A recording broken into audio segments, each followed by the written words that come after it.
Welcome back, Red Ice members. Thank you for tuning in. This is our second segment as we continue our program with Michael Tsarion. We are going to dive into it right away and talk more about astrotheology and sidereal mythology and all the surrounding topics that connects with this.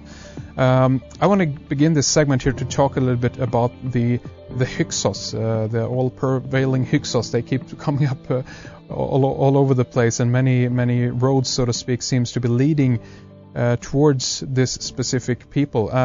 In your opinion, Michael, the Hyksos pharaohs, the Israelites and the Judites of the Bible, were they in fact the Scythians? Tell us a little bit about this and your theory. Well, that's right. This is what I went into a great deal in the Irish Origins book, is that, of course, it's been a big bone of contention who the Hyksos pharaohs really were. People have a problem trying to confirm whether they were native to Egypt always, or whether they invaded from outside. Scholars fall on either side. Some believe that they were invaders from outside, and some believe no. I mean, Ralph Ellis is the one who sort of speculates that, hey, maybe they were always native Egyptians, and that what outside meant is it just outside of Upper Egypt, that's all. Meaning outside, but still within Egypt. Yes. So that would have been like the Scots are still part of Britain, but they're outside England, that kind of thing. Yes. So again, that's kind of interesting. I do believe that they were from outside, or at least were connected very deeply with the Scythians, who would have been from outside, if you want to call that. But see, there's also a possibility that the Scythians were native to Egypt, in the pre-dynastic times. So it all comes out in the wash. Yeah, even if the Hyksos turn out to be connected, as I think they were, to the Scythians, there's evidence that the Scythians, there were Scythian cities, on the Nile from an early period. So again, it's hard to say. We certainly know that there was Phoenician cities that were in pre-dynastic times, and that even Avaris and Memphis may have been built over ancient Phoenician cities. And this brings up a tremendous importance, because I believe that the Phoenicians, originally hailed from Britain and Scandinavia, so there's that whole Irish connection again. Yes. Right from the connection with the Phoenicians. But see, the Scythians to me are one of the most fascinating of all peoples, and it's amazing to me how scholars always avoid talking about them. And I found out the reason. The reason why they don't want to talk about the Scythians is exactly the same reason why they don't want to talk about the ancient area, because to do so would open up evidence for the west to east migration of the elements of civilization. Yes. So I talk about them because, for that very reason, to study the Scythians and their movement is always to confirm then, that the elements of civilization were taken west. So this is why scholars, even though, they do find these Scythians intriguing, and you'll find little sentences or paragraphs here and there, ultimately they steer well away from it, because it's taboo. Taboo to the Vatican, taboo to the establishment, taboo to Egyptologists.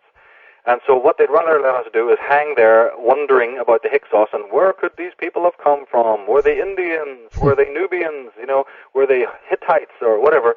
And every theory they chase down turns to, just like quicksand. It doesn't make any sense whatsoever. Ralph Ellis comes the closest, but he still, refuses to accept that they were Scythians, or at least he doesn't explore that. He talks about them being Cretans, perhaps.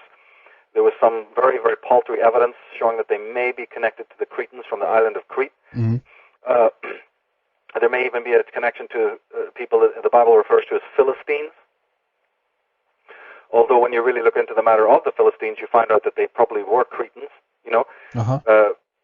there's evidence, there's really good evidence for that they were connected to a group called the Amorites. Okay. That the Amorites of Syria might have been the Hyksos, but much stronger than that for me is this connection to the Scythians. But don't forget, the Scythians, are technically Celtic.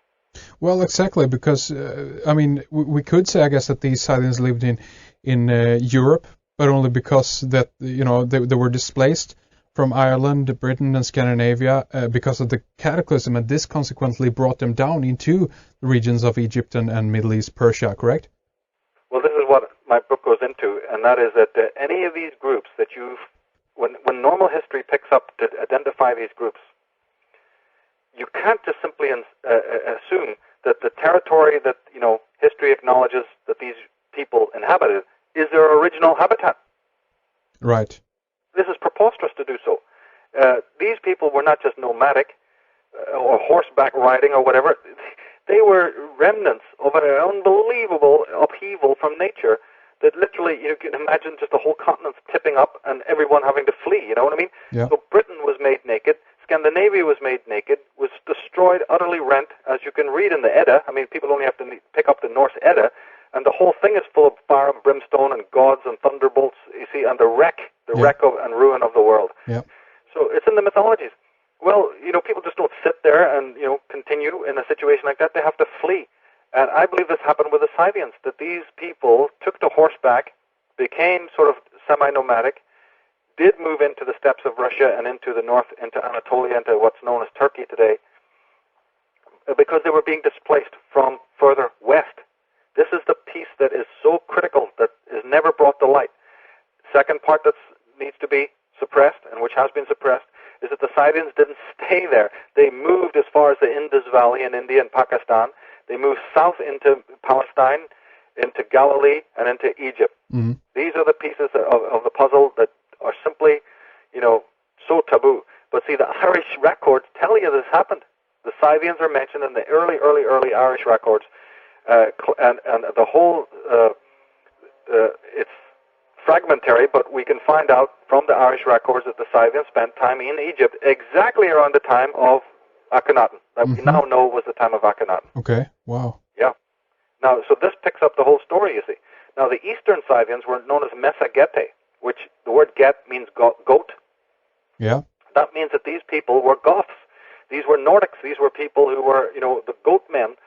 And you find this all over Europe. You find the Utians. There's a group called the Ute, because the G becomes a Y sometimes. Some vowels and consonants change. Yes, yes. In Denmark, you've got the Jutes, or the Jute, right? The Jutes of Denmark. Yeah. That's look this up. Probably same as you said. This probably sounds very much as the Gotar or Goeths or Geeths, Same thing. Yeah. You have the Jat Sikhs. Anyone listening to this program is from India, is a Sikh, knows that the highest caste of the Sikhs is called Jat. Where did that word come from? Don't they know that is a Western word that represented the Goths, the goat men? Yeah. In China, you have the Yuezhi, right? The Yuezhi, right? And this carries in even to people that are well known. These groups, some of them are well known, others not so well known. But when we're talking Phrygians, when we're talking Achaeans, see, Achaean, you only have to put the S on the front to get Sakaean. And Saka was the ancient name of what? The Scythians, man. The Scythians weren't called Scythians in their day. They knew themselves as the Saka or the Saga.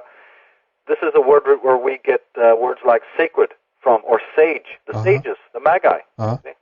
Yeah. And isn't it something about, I'm thinking about Saka as the spear men, but there's a rebuttal or refutal of that as well. Is that right, or am I wrong here? Yeah. Normally, when you talk about the Scythians, it's the same old lie, They always say that the word, I think Gothic, meant those who carry water or some nonsense. And the Scythians was those men of the spears. It's absolute nonsense. The word root saga, actually is a corruption of a word that meant the stag. Right, yes. So they were the goat men, they were the stag men. And you see, like I said, the old forest god, the most ancient forest god, had, horns, the antlers. Those horns, and if you come to my work, you'll see pictures of this, and we can put pictures up on the website, the Red Ice thing, so people can check this out for themselves. Indeed. The horns of the stag god was the original crown of thorns that you find Jesus of later ages, they refer to him having the crown of thorns. Yeah. But in your mind's eye, you see, you have to see what's being said there, is that Jesus hanging on the cross is nothing more than the old replication of the Druidic Isis hanging on the cruciform tree. The Druids would have a cruciform tree and pictorialize their god of the earth hanging on it, and the crown of thorns or the crown of roses. But the crown of thorns originally represented the earth god Hern, that was picked up by the Greeks to make Hermes. Right. Who is the Egyptian Thoth, you see, who is the Roman Mercury. And isn't the standard of the Roman Mercury serpentine? Yeah. The famous caduceus that everybody sees on the medical, right? And the symbols of Mercury. Well, that serpent, you're seeing a Grecianized, Latinized imagery. That comes from the old Celtic Irish forest god, that so many other gods are based on. This is the true story here. And the word root Saka turns up in words like Isaac in the Bible. Mm. Because I believe, you see, that the so-called original, like we've been talking, who were the Hyksos? Who were the original Israelites? I believe they were connected to the Scythians, and one of the early Israelites was called Isaac, right? Abraham, Isaac. Indeed. Jacob, okay? Yeah. Well, Isaac leaps out at you because it's Ish-Sak. In Hebrew, Ish is man. Yes. And Saka, as we're saying, is Scythian. Ah. Huh. So there's no question in my mind. It's stuff like this, you see. Yeah. And it's the symbolism of the astrological symbolism that surrounds the tribes. That Ish-Sak means little more than Scythian, man of the Magi, man who is from the west. Yes. And you know, I don't know if this needs to be emphasized or what have you, but again, I think it's important to mention it. I mean, this isn't about, being the best of people or what have you in that regard, that this is all, propping up one people above the others in that sense. This is more about pinpointing and finding out where the origins of the civilization actually takes place, as the books as one of the titles of your books is, of course, that this is about the origins of civilization, that this, again, so many people are falling off when it comes to mentioning the word area, and they instantly get into this, this is a racist thing, this is because they're indoctrinated about this.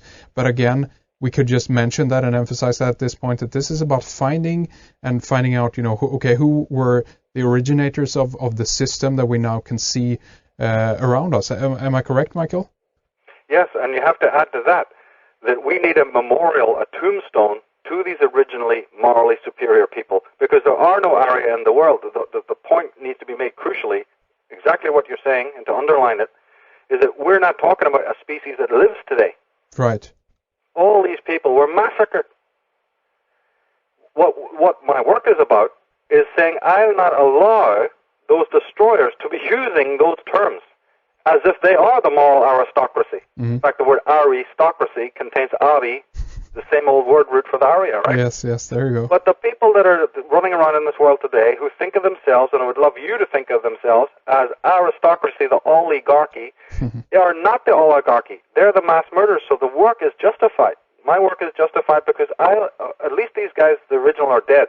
Nothing can be done about that. But I'm not going to allow false, sick, sorcerers to dance on the graves of these ancients and then claim that they are that. So this is the motive. This is the importance. Indeed. This is of crucial importance. Indeed. Okay, and let's see here. We were talking about the different names, of course. Saka as the Scythians, the connection to Isaac.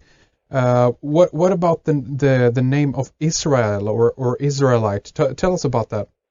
Well, again, in my reading, this word Saka turns up in Saxon. We use the X, Saxon, but originally that word meant Ishakson, or it actually represents the Sakason, the people who are of the Saka.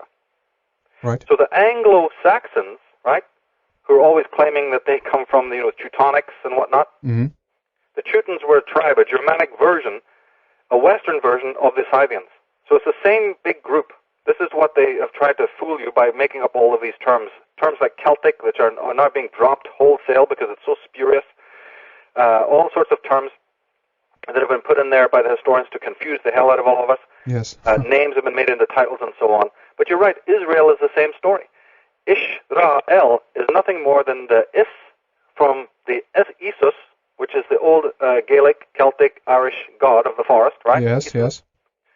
But as I'm telling you, that these individuals from the West were cohabitating as far off as Indus Valley, and they certainly were confederates and colleagues of those in Egypt. Now, what is the famous equal god, the one who is exactly identical to the sun gods of the West in Egypt, is known as Ra, Amen-Ra. Yes, yes. So the Druids and the Amenists were one people. The Druids in fact, the Druids in the East, you might as well just be calling them Amenists. That's how close they were. The Shem-Suhor, the Arya, the Druids in an Egyptian context are nothing more than that historians and Egyptologists for years have been referring to as the Amenists. Mm-hmm. Well, as the name also then tells you, one step further we go, and we find out that the name tells you Amen is obviously the god's name, Amen-Ra. Yes. Now, this is in the astrotheology book Okay, combine the name of the Scythian god Ish to the Amonist god Ra, and you have Ishra, and El just means messenger of. Or God or Most High or something like that? Well, originally, exactly, but when it's attached to the end of a name, it usually just meant the messenger of that god. Aha, really? Okay. Mm-hmm. God like messenger or messenger of the god. And so the Ish, Ra, El is nothing more than the messengers of Isus and the messengers of Ra. In other words, the messengers of the solar cult. Yes. An Israelite originally was a member of the solar cult, somebody who literally studied the heavens, and who was a dignitary within the solar cult. Now, of course, that's why Sunday is still worshipped by Christians and so on. They're still using some of this relics. That's right. Yeah. Yeah. So to me, the word not only shows you that there's a West-East connection, that there was a collaboration between the Amenists and the Proto-Scythians, or let's even be more specific, the RIR, because later on the Scythians became corrupted by this interaction with the Atonists. But the word originally is nothing more than a pretty poor corruption of the names of the two supreme gods, you see, of the West and the East. Yeah, I just want to ask you, Michael, here about the Israelite, or if we say Hebrew or Iberu, as you've mentioned before on this program. What about the worship of Saturn or the Sabbath? Is there any connection there to the Druids? Well, yes, because in the stellar cult, different dignity. Remember, I said the different stone circles were aligned to different planets and luminaries. Yeah. Well, the principles of these planets, meaning psychic states, archetypes, were very much under study. And so Saturn was the planet that represented a type of consciousness that also represented a kind of school.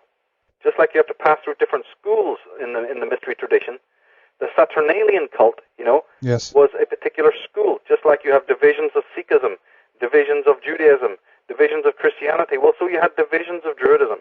And under the Saturnian cult, the shaman or the priest had to go through certain trials and tribulations. And Saturn had its own symbols, like black, you see, Yeah. color black. Yeah, the square, all the different symbols and systems is because they believe, just like the initiate in India today believes that you have to pass through the 7 chakras in order to become enlightened, to arrive at the third eye. Well, something similar was going on in ancient times in which they believed that you have to pass through each of the houses that are represented by the different planets. Yes.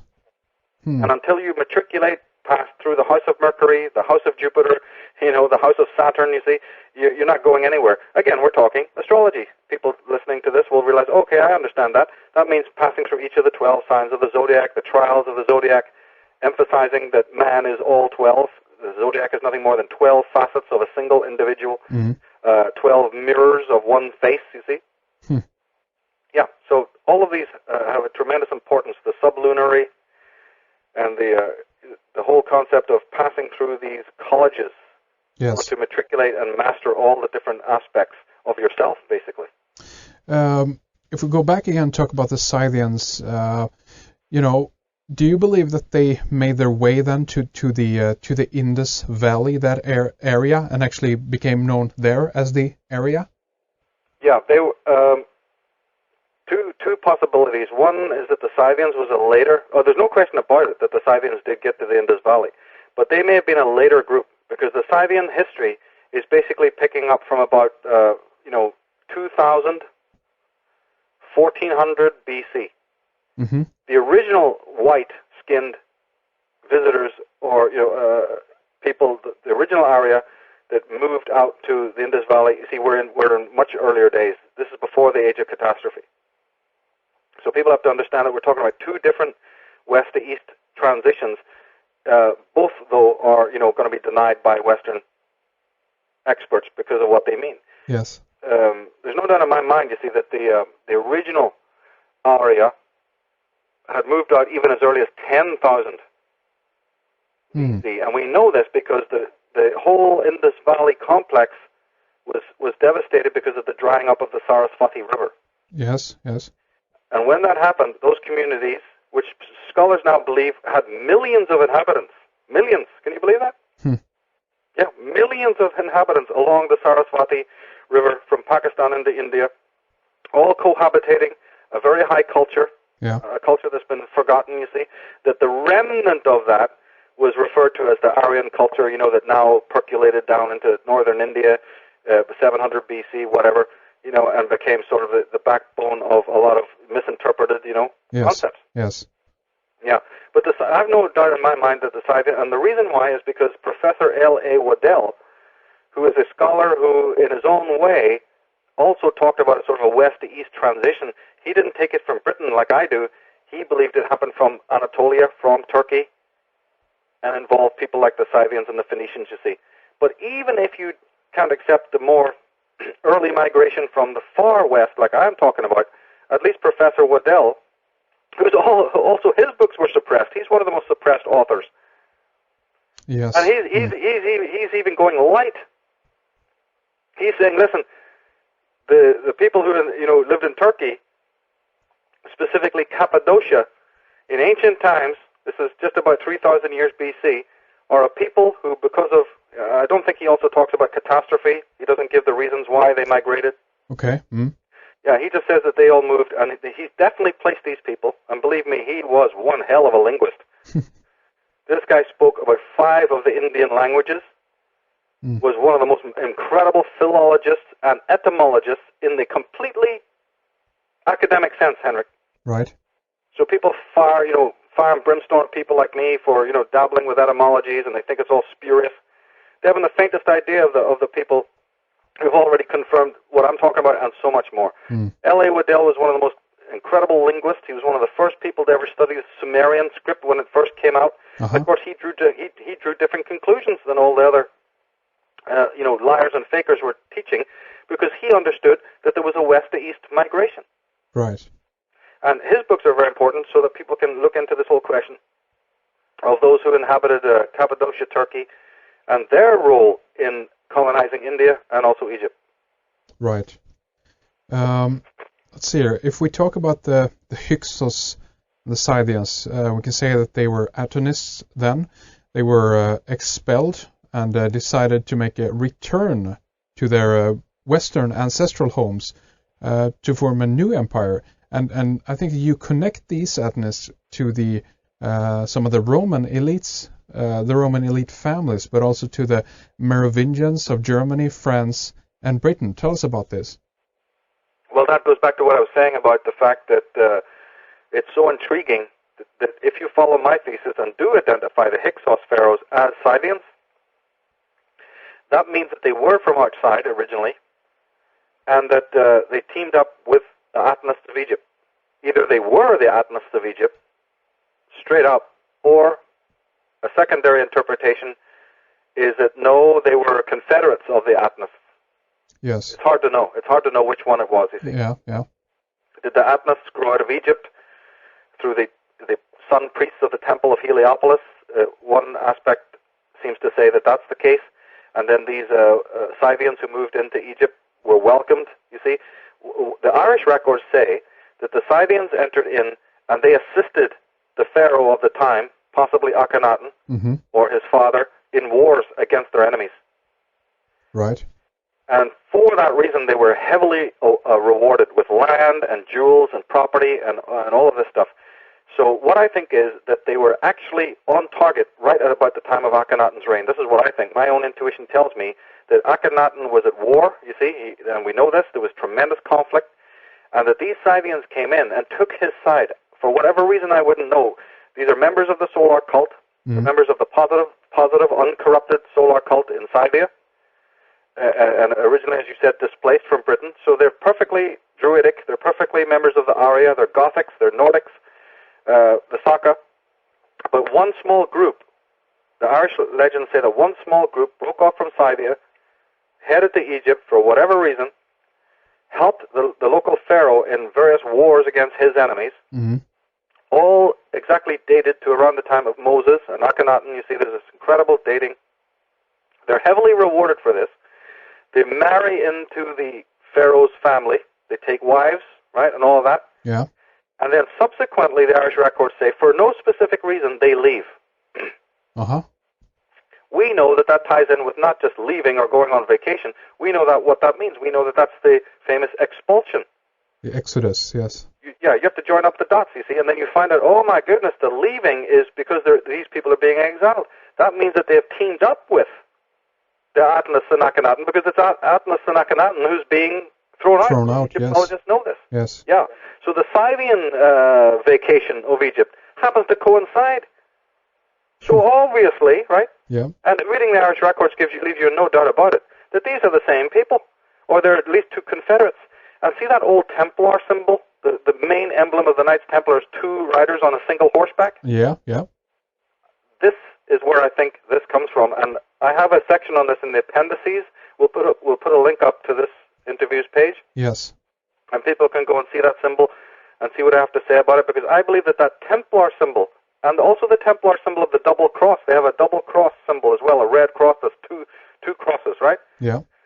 I think this doubling up motif, and even the double-headed eagle, all of this doubling up stuff that you keep seeing in Masonic, is because there was two contingents that have become joined at the hip.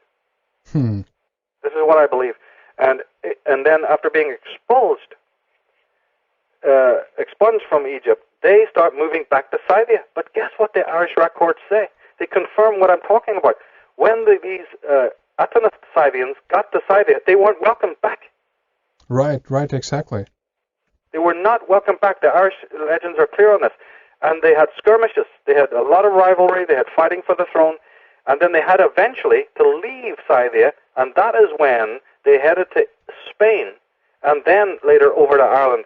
And that is why all the Irish history books pick up the story of the Milesians, or the conquest, you see, of Ireland from Spain.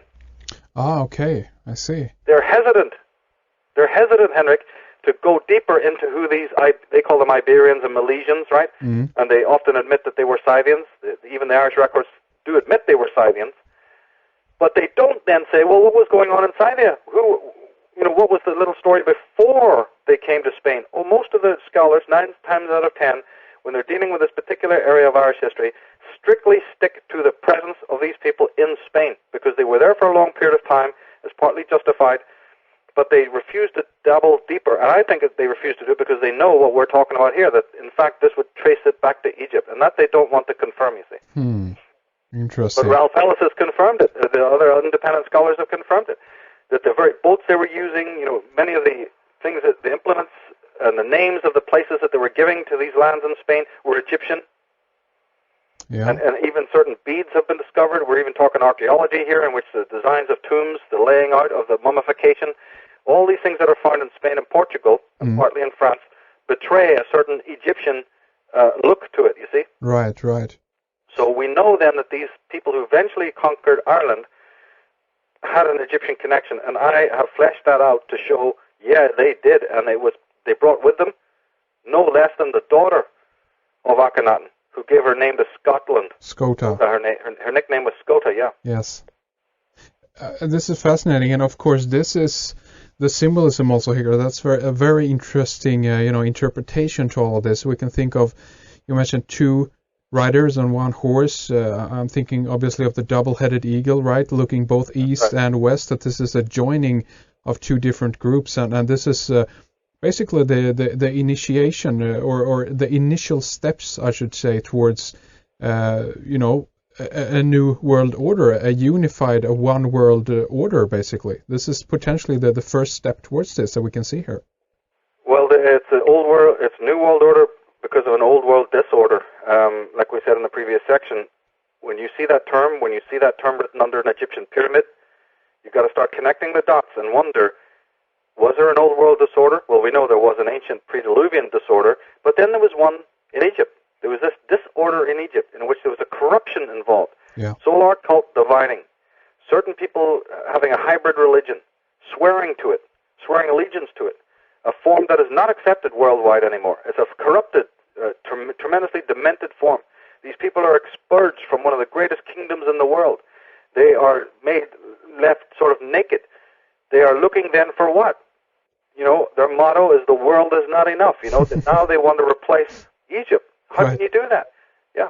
So there's everything in their mind from that moment on, including the entire conquest of Britain and the destruction of Ireland, is entirely based on that motive of create a new world order on which the sun will never set, a new kingdom. Yes. And so when you see the royal heraldry and the lion and the obelisks and all the rest of it, the pyramids and doves and pentagrams and whatever, they're literally telling you in symbolic language, we've done it, we've made it, we got it. Yeah. It's on the American $1 bill, no less, for goodness sake. Right. Yeah, exactly. Man, you control the money, you got, but it's not these finger pointings of other conspiracy writers, you see, is far too narrow. They're thinking it's a matter of oil and money. Mm-hmm. People were billionaires centuries ago. I know.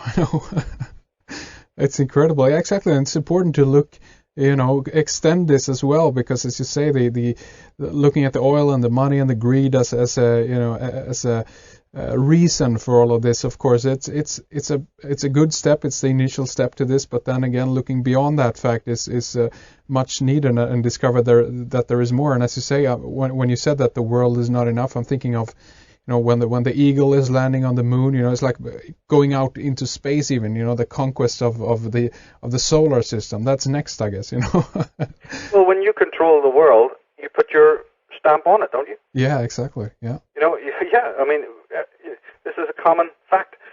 So these guys have their logos and their emblems, and in the forthcoming DVD, we're going to go heavily into that to show how these specific emblems are the fingerprints, shall we say. It's like a detective on a trail, right? As we said, we're burning down the long grass to expose a tiger here. Well, that's what we do through the symbolism and the etymology. And in this DVD that's coming out, I'm looking at all of that to show specifically how this happened and how much astrology and astronomy plays a part in the symbolism. Mm-hmm. Because, as I said, the symbolism doesn't belong to them. Right. They've appropriated from a much more sacred canon of the magicians. These are sorcerers who have declared war on magicians. They have taken down whole noble civilizations. How do they think they care about you? The average man thinks that these people are there for their own good. These people have already got the blood of the greatest Arya on their hands, my God. Mm.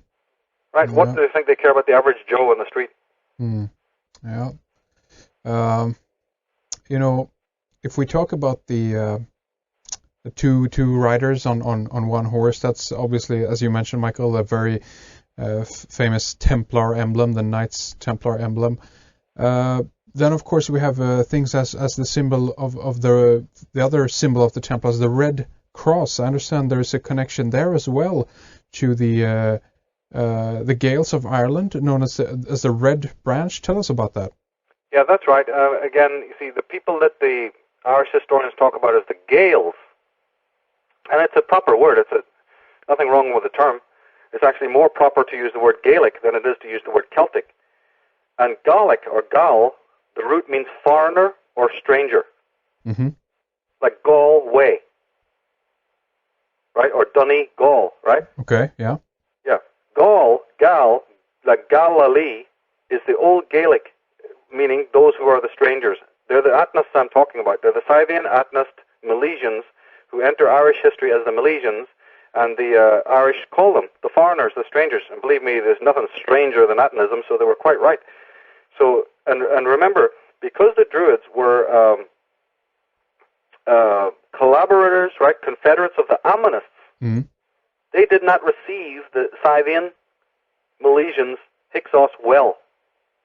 In fact, they didn't receive them at all. Yeah. They didn't get a good welcome, just like they didn't get in Scythia. But you're right, in later ages, the Gaels have this symbol of the Red Branch. They even call themselves the Red Branch.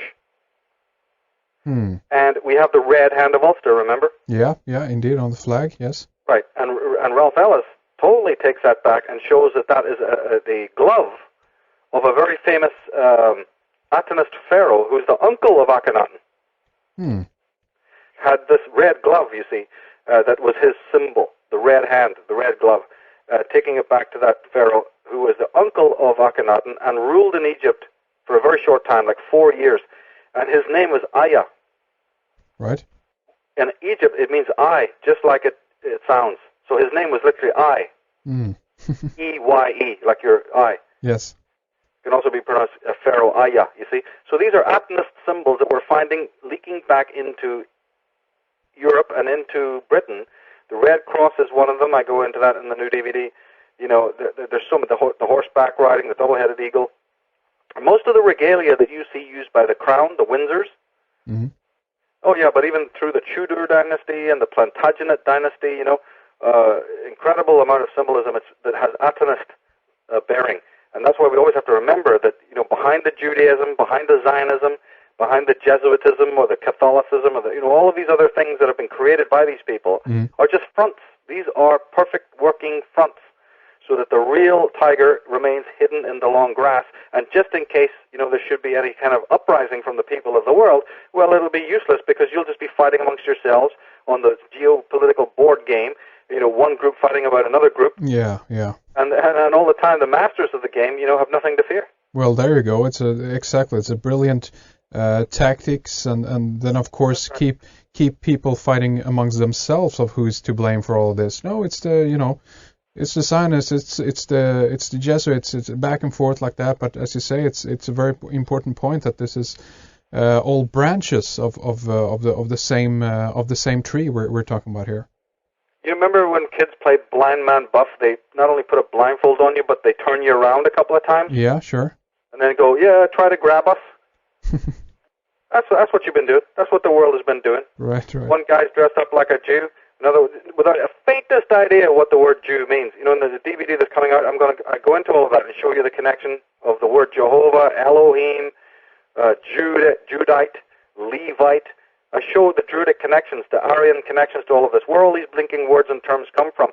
So even leaving that aside, though, we got one guy dressed up as a Jew, we got another one dressed up as a Christian, we got Islam over here, we got every ism you can possibly imagine, every ology, and all it is one big circus full of imbeciles who don't know that they've been under control in a gigantic geopolitical game, and that they can just shoot and massacre each other in some sort of mad Sam Peckinpah end game. Yeah.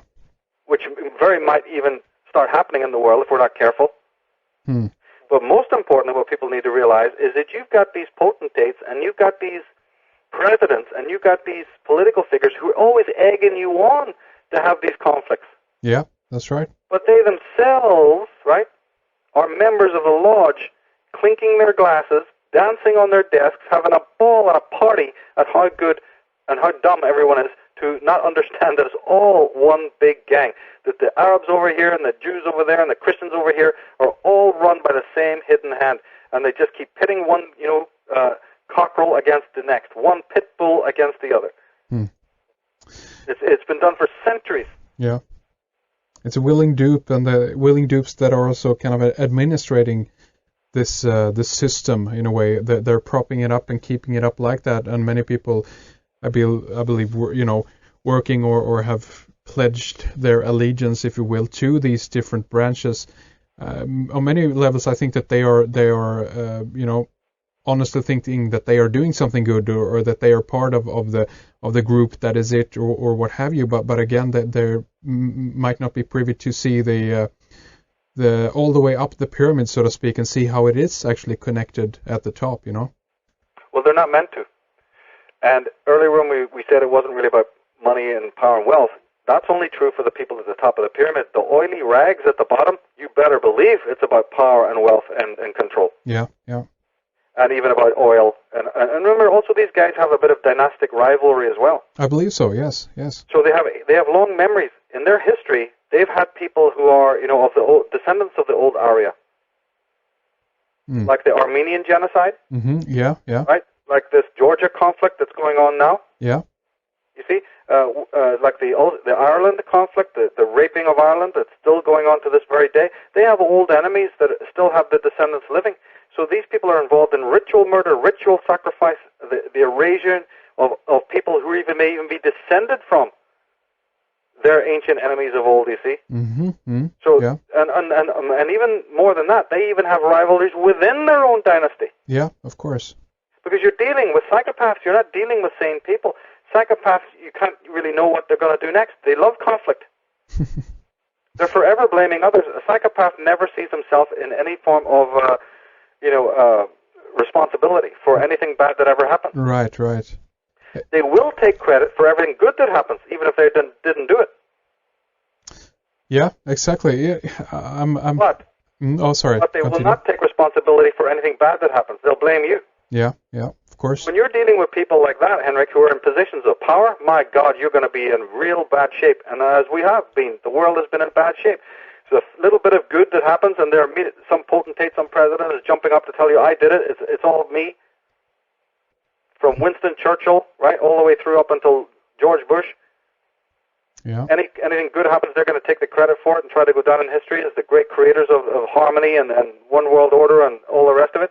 But anything rotten and terrible, you never hear that. You never hear it ever. When have you ever heard a politician take responsibility for any of the mass murder or the genocide that's happened on this earth? Never. That's the action of a psychopath. Yeah. Well, exactly, and they keep, and they enlarge the lie even more, and they never admit to it, even though it might be, the evidence is there, everything is laid up on the table, and they have the opportunity to say, okay, I'm sorry, but that never comes, it never happens. It just, continues with the lying and veering away from it all the time. It's incredible watching it. It really is. Yeah. It really is incredible. Oh, sorry, continue. No, go ahead. I just wanted to say, I've been watching the ritualistic events of the Olympics ongoing, and they have this slogan of, one world, one dream. It's all about tolerance, unification with these, opening and closing ceremonies and all of this. A huge, circus going on there. But anyway, I can't, veer away from the idea that all of this comes also in the name of getting rid of all those elements that they don't want to be included in their new unification. Now it's, the joining up of the world again. But there's never a reflection of how many people aren't included in that, and all the genocide that has been going on. Right. Native Americans aren't in there. There's endless of this. But yet now the world is ready. Now the world have been, I don't know what it has been, Romanized or whatever you want to call it. And here we go. Incredible. Well, that's right. It's imperialized. We have one syndicate, running the shop, and they want to always fight amongst themselves for suzerainty within that, you see, because you have one job, but you have 100 applicants. So amongst these psychopaths, to be president here, to be head over there, to be leader of the religion here, you see, there's not just one applicant. There's many who feel that they've served the Masons, they've served these Atonists or whatever, and they believe I should be getting it. Right. So, and if you don't get it, they hold grudges. See, further up the pyramid, it's very cold. They don't operate like this. But down on the lower levels, there's too much skirmishing. There's too much, like vultures. Vultures will literally peck at each other, over a piece of a morsel. Mm-hmm. Yeah. So the New World Order is exactly what you mean. It actually means an exclusion. It's not diversity at all, by any strength of the imagination.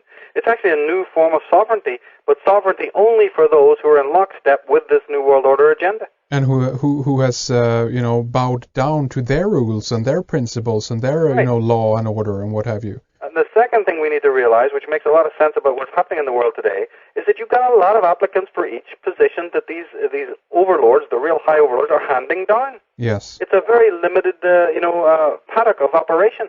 You can only have so many presidents, world leaders, heads of banks, and a lot of these people come from families who go, we deserve it, you don't deserve it. Hey, give me. It's like it's like a bunch of bounty hunters, trying to dig the bullets out of the corpse they shot to prove I'm the one who did it. Look, dig out the bullet and show, prove it's mine. Right. His boots come to me, or his gold teeth come to me. Right.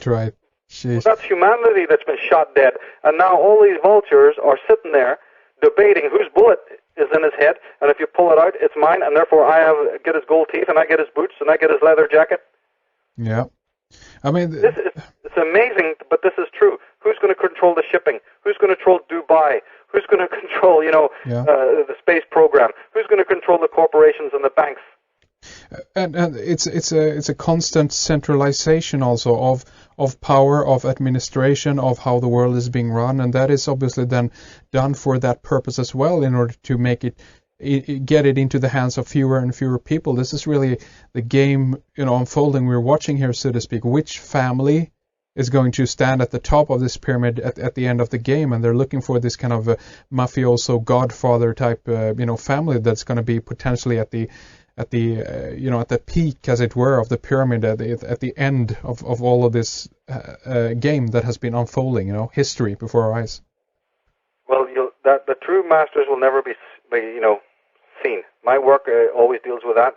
My work is thoroughly always concentrated only on the top of the pyramid. I'm not interested in pointing fingers at lower potentates. I couldn't care less what they're doing, because I'm looking back at the trail of genocide that has lasted for centuries, not just a bunch of local, skirmishes, which, as I've said, can mostly be analyzed just merely about this whole, bounty hunter, skirmish at the end. Mm-hmm.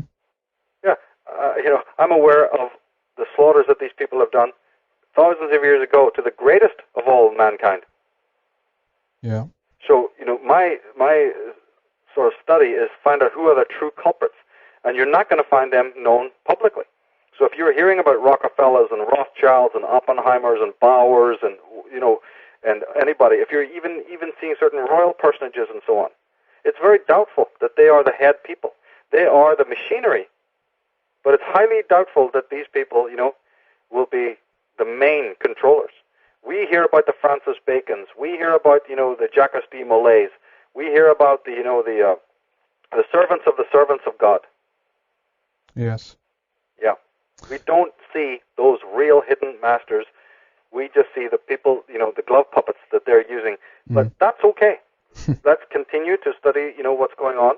Let's ever bear in mind that it's just not about simple power and money, and therefore never delude ourselves that simple political action is ever really going to change anything. Right. My message, of course, as you know, as we've done other shows on it, is that rather than politics, it's psychology that's needed.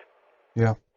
It's man strengthening his own being in many levels, both mentally, physically, and morally, and all the rest of it, re-strengthening himself so that these people have no power over him, because you win when your enemy has no power over you anymore. Yeah, that's right, exactly. It's about strengthening yourself and being able to look at all of this that is going on and in a way, not be taken down by it again and not be so depressed by it and still, we need to recognize what has been going on, of course, and how horrible that is. But that's no reason for oneself to not live one's life to the fullest, as it were, because that would be just another waste, and then they've would have won another life, if you follow my kind of train of thought there. Yeah.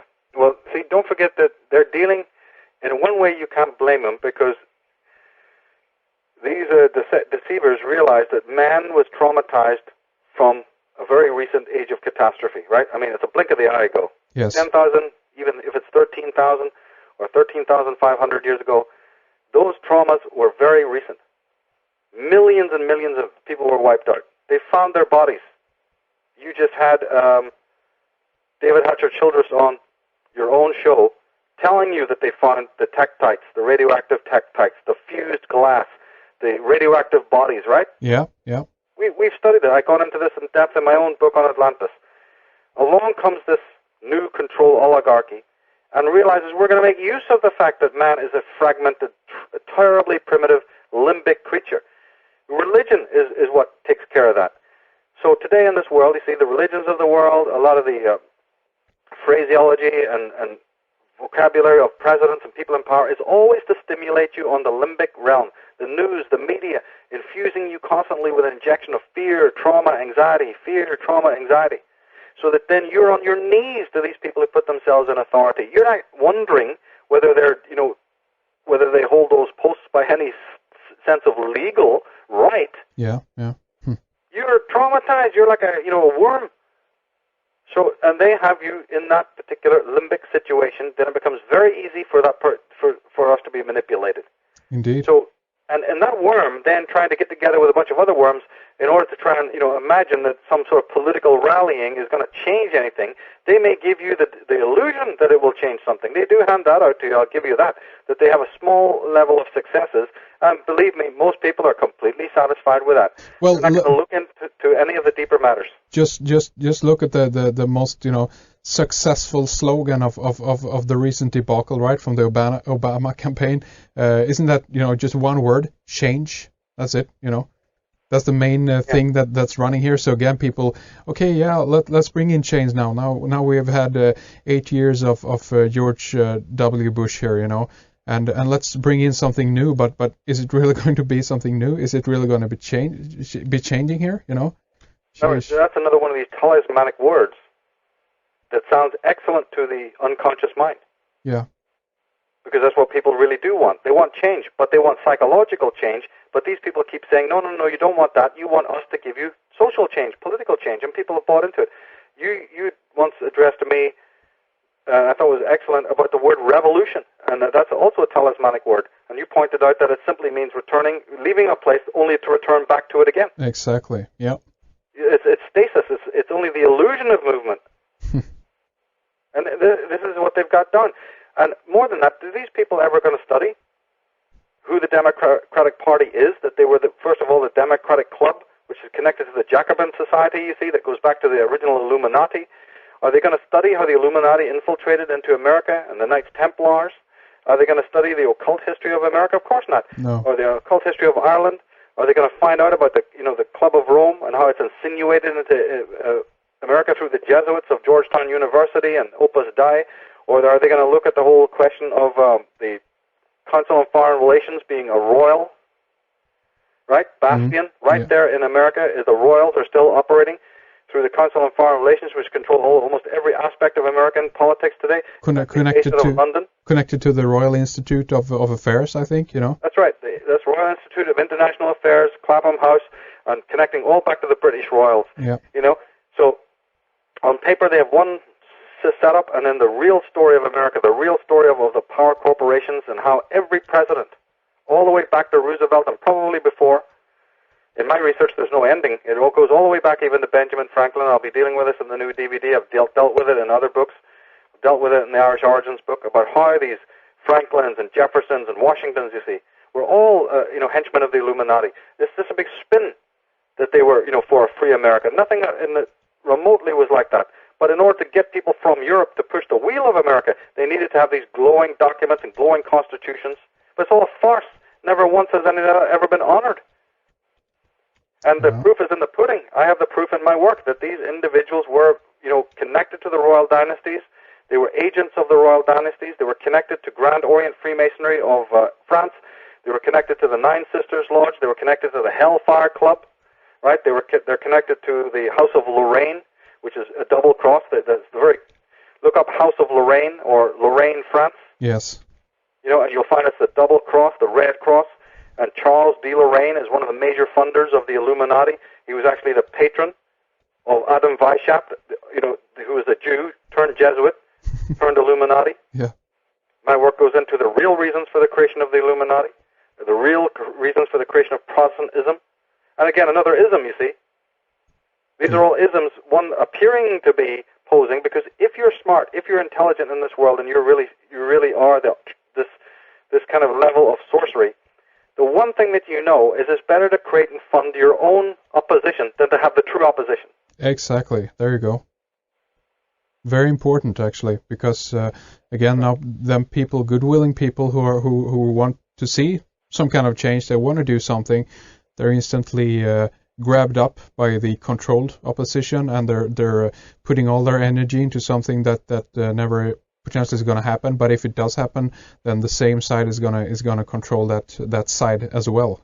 So it's very clever, very smart. Now, see, when that happens in sports, or when that happens in any other area of life, like in auctioning or whatever, there's a heavy price to pay, in which the whole thing gets folded up, and it's considered null and void. Yeah.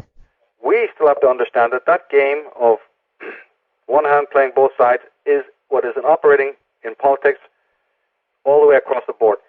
So when Norman Tebbit, like last month or something, comes out to complain about what Blair is doing and how he's ruined the UK and that he's smashing all kinds of British idioms and English idioms, what a preposterous hypocrite. He was the sidekick of Margaret Thatcher, and it's the Thatcher dynasty that did more damage to what you would call British or English, even if you can say there is such a thing. And then this hypocrite waits a bit of time, comes out to only slur Blair, as if any of them are any different. Yeah, exactly. Jesus, what kind of hypocrisy, the depth of it. Here we have George Bush standing up and telling the Russians to back off Georgia and mine sovereignty when he's fresh from the feast. Yeah, there you go, exactly. The blood fest of violating Iraq's sovereignty. Yep, there you go. No, you see, that's a liberation, that's not an invasion. It's semantics, and Frank Luntz would be very proud, yes, indeed. This is it, you see. Yeah. So, we're dealing with people who are absolutely psychopathic. and who don't have any grasp of anything rational anymore. They serve their dark lords, and they are rewarded for it, and it's time to shine the light that these secret societies claim that they love and adore right on them, and that process needs to continue. And it needs to continue regardless of all the other little, undereducated, misinformed, duplicitous, totally partisan little creatures, you see, that the internet is infested with and that this world is infested with. They all fall by the wayside. This is a great work, a great holy crusade of its own against these individuals who have declared war against humanity and war against society. Yes. And war against truth, most importantly. Well, the war continues against them, It doesn't matter whether anybody else, gets it or joins it. In my work, I've never looked at that. I don't look to that. Why would, what kind of nonsense, irrational would I be looking to that the whole world is going to get in on this? Yeah. It's only for those few educated, aware people who understand the sacredness of it. The rest is just a chatter of voices that has absolutely no meaning, Well, it is because, also at the end of the day, if this is a study about oneself, so to speak, more than what is going on outside in the world, then obviously the interest of that study must be there. Inherently, one does not force one to, be interested in, tennis all of a sudden or what have you.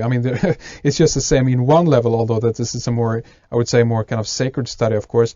But what my point is that the initial interest must be there to begin with. You can't force that onto someone, Yes, exactly. And I totally agree with that, because it's too many people are running around wasting their energy trying to waken up all the people. I don't know where they really get this idea. That's not your right. There is no such right. Right, yeah. Let the students come to you. Let the students come to you when they need it. They can come to this information. We can just signpost them and say, here you go, check this out. I think this is, exactly. spark your interest. Yeah. And leave it to them. And always emphasize that it's also, as you said originally, about spiritual inner sovereignty. It's about psychic immunity. It's about mental anarchy, you see, at the Liverpool conference. Back in May, I made this very clear at that Liverpool conference talk about the whole concept of psychic immunity and mental anarchy is required. Right. Yeah, not group stuff. That's nowhere. Exactly. In fact, that's exactly what the enemy wants us to do. It wants us to constantly be moving in that phase of constant, diffusion, breaking up the energy and everybody's voice. A sort of a democracy, of ideas, and that's not going to work because the truth doesn't require interpretation. That's right. There it is, and yeah. We have an enemy that's fighting us. We need to be studying its ways. It's as simple as that. I totally agree. Michael, we need to begin to run things up here, but I do want to squeeze in one more question for you before we mention your websites and get the titles of the books out and all of that again. And that has to do with what I mentioned at the end of the first segment.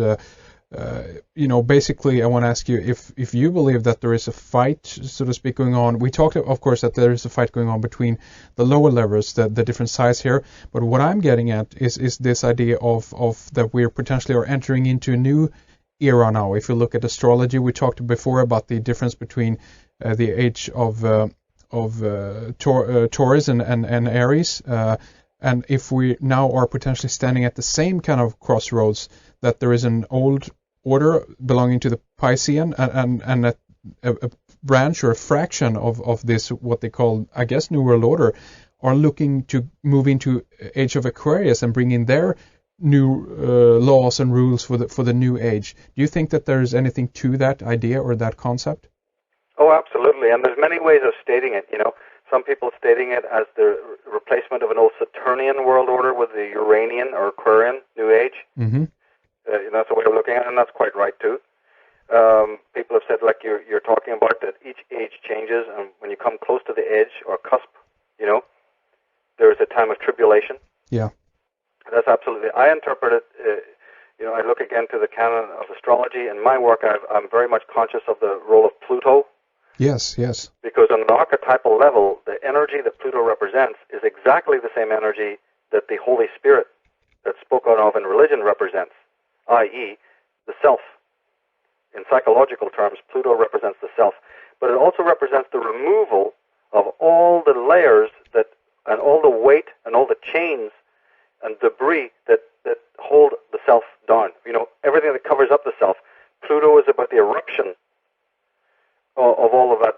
Yeah.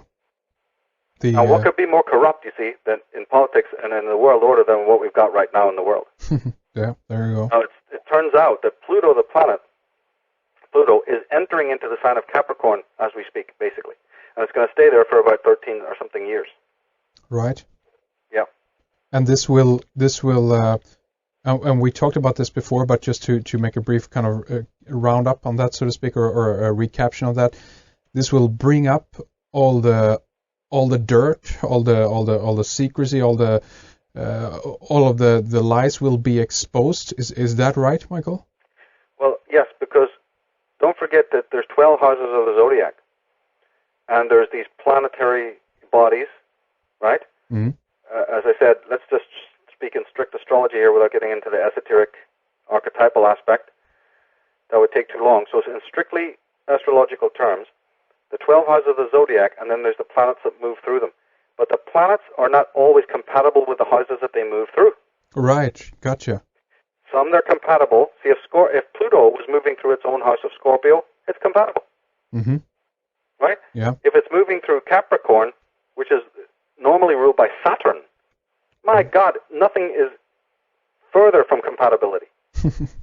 Because Pluto breaks down structure. And Saturn builds it up? Right. Saturn is structure. Yes. Pluto wants to look underneath. It wants to say, what is this made of? And more importantly, is it strong? But is it strong at its very root? Is it good? Is it part of nature? Is it organic? Is it got spiritual sovereignty?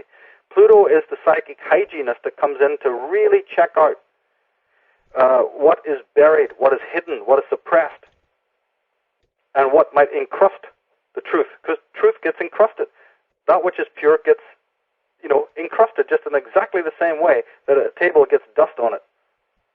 So if Pluto comes in to smash through that debris in order to, release the gold or release the pearl of wisdom that's lying hidden underneath all of that. Now, it's moving into Capricorn, and Capricorn represents establishment, government, orthodoxy. You see, the officialdom, the official way.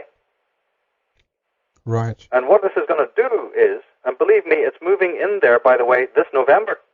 Okay. Mm-hmm. So I'm glad you're asking about this, because listeners need to be very, very aware that not only are you going to have a new president coming in, but you're going to have something devastating starting to take place on a political, social, structural level, because Pluto is just about at November time to enter into the sign of Capricorn. Now, this is an astrological bloody nightmare. It means that for the first 3 years specifically, there could be monumental changes. Pluto happens to also be big money, corporate money, banks, you see, and any kind of wealth. Right. Yeah. Huh. So, yes, it can hit it can devastate the economy of a country or whatever. Now, of course, Capricorn doesn't just rule America. We're talking about the whole world here. Right, but isn't it true that at least Pluto has a kind of a special relationship to America in some way? Have you heard about that? Well, it does, because, you see, America's ruler is really Aquarius. Right. Right, the Aquarian age, the hippie movement. Uh-huh. There's a lot of Aquarian energy involved in America. Mm. Now, this is how it works. The ruler of Aquarius is Uranus. Okay. You follow me? Yeah. Right? And that planet, Uranus, is what is known in astrology as exalted in the sign of Scorpio. That's the connection. Okay. Mm-hmm. That makes Uranus and Pluto very compatible. Secondly, in another form of astrology, the part of Cancer that America is born under, 4th of July, right? Yeah, right. Is ruled by Pluto. So again, yes, there's plutonic energy involved in America. And of course, America, just by its financial weight, its financial power, you see? Mm-hmm. So these cartels, Pluto moving into Capricorn on one level could mean a great change in the corporate structures and things like that. Mm. But when you read it psychologically, and of course we're not talking just about America here, we're talking about the whole of the world. Yes. One would have to look specifically at America's chart to see where Pluto is and what it's doing and all of this. Mm. But just in the most general way, because that is happening in the zodiac, it's going to affect all forms of establishment, all forms of normalcy.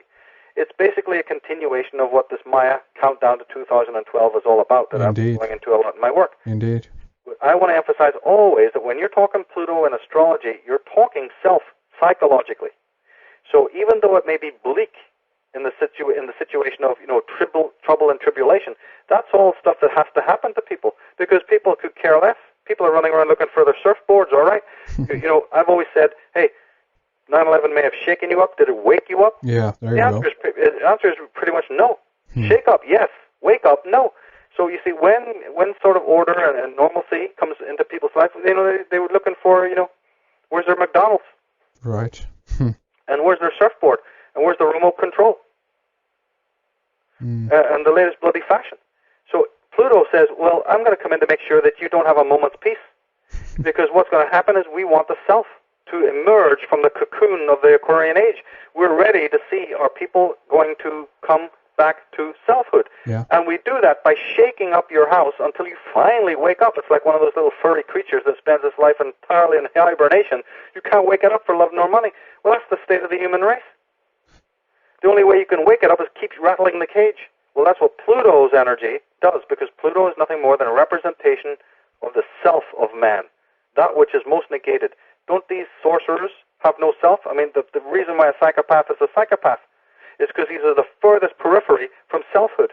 Yeah, gotcha. Exactly. But all the little baby chicks behind him who are voting him into power, you tell me they're any less psychopathic? No. They may be on paper, but not to me, not to a psychologist. They're equally psychopathic. The psychopath who votes for a psychopath is equally psychopathic. They're equally complicit. Well, I guess that would take us into the idea of how you project that. You're wanting your leader and you're projecting yourself onto that person in a way. So it's an identification, obviously, going on right there, And then those people who are in power know how to manipulate that for the next time around. Yes. You see, they know how to manipulate this to go and expatiate and exorcise all the accumulated psychic debris. I went into this in the LA talk, The Future of Mankind. These people know exactly how to manipulate that particular psychic temperature because they're aware of it. They know how to purge the shadow, what's called the shadow complex of a human being. People need to look into this. They need to look into what is the self, what is the shadow, how does this whole psychology work, you see, yes. in order to get down to it. That's what matters about our age, because the trauma of ancient times is still being lived out today. It is not gone. And all of these power brokers, the syndicate that's ruling the world, knows exactly how to completely bamboozle you, to mess with your libido, to keep you sexually and morally and every other way utterly, in a state of disassociation. Right. And that's how their little New World Order, thing moves forward. That's how they're able to get more and more people serving them. Yes, and also, of course, it's a good point that you bring up there with Pluto in Capricorn, because in a way then we could say that if there's no integrity in the foundation of some of these, if we talk about either big corporations or even big egos, if you will, then, when the giants fall, they fall hard, as it were. The bigger, the more, carbumbles down, it's gonna, well, that's right. It's gonna smash, yeah. But Pluto always acts pretty radically in those houses, where it's not compatible. Yeah. Because some people say, oh, Pluto's pretty subtle. Yes, but that's only in houses that are compatible with it. When it moves into a sign that's diametrically incompatible with it, you're likely to see some pretty heavy, duty toxicity, some heavy-duty revelations. I've been talking about this, for the last couple of years now about these different years and what they represent and the power of Pluto. And now it's moving into one of the most antithetical positions, and that's going to mean a lot of exposure. I look at it also very positively. Very positive, yes. It will help with whistleblowing and with the exposure of corruption and so on. Yeah. It will also help with those people who do feel, who are going to, spiritualize and move out into a higher form of selfhood. Pluto will come into your life to take away and remove, and I'm talking even about relationships here. It's going to do that. It will be like a surgeon. It might be painful for a lot of people, but they have to go through it because this is the period of awakening. This is the age of revealing. And, you can hide away from that light and pretend and just go completely back to sleep and get into lockstep, because these people are handing you down more handrails, you see, because they know that this psychic sort of destabilization is coming. So the establishment doesn't just sit there, Henrik. It also provides, you see, a lot of ropes and stabilizers for people who are not going to make it. That's right, yeah. So this is a great opportunity for purging, if you will, and I think it's a great point to begin to round things up with on that note, so to speak, and keep that idea of that positivity going when we potentially could see some big, changes coming in the recent years, in the next couple of years. We'll see what happens. Again, it's very interesting, and as always, it's fascinating sitting back and just watching, the world unfold. The history continues, and I like it on one extent, and I'm very positive. And I'm glad we got into this, Michael, because it's very important points that we did mention. But again, let's begin then here to round things up. And I want to thank you again, Michael, for a wonderful program. Great having you back. The new book then is called Astrotheology and Sidereal Mythology, and also, of course, heads up for the new DVD on Irish origins as well. Tell us the website that we should go to in order to get a copy of either your book or the next DVD that are coming out. All my merchandise is on a website called originsandoracles.com. So, again, just by going to Astrotheology or the Irish Origins site, it's clear and easy links to find all of this merchandise. But if they have any problem locating merchandise, just go straight to originsandoracles.com. The DVD will be out in a couple of weeks, following up from the Irish Origins. The Astrotheology book is available now. So, we're producing new things all the time, Yes, and of course, I just want to squeeze in here at the end. We've had so many people asking. I want to mention just something about it. We are finishing up the first DVD on Architects of Control, and that's going to be coming out later.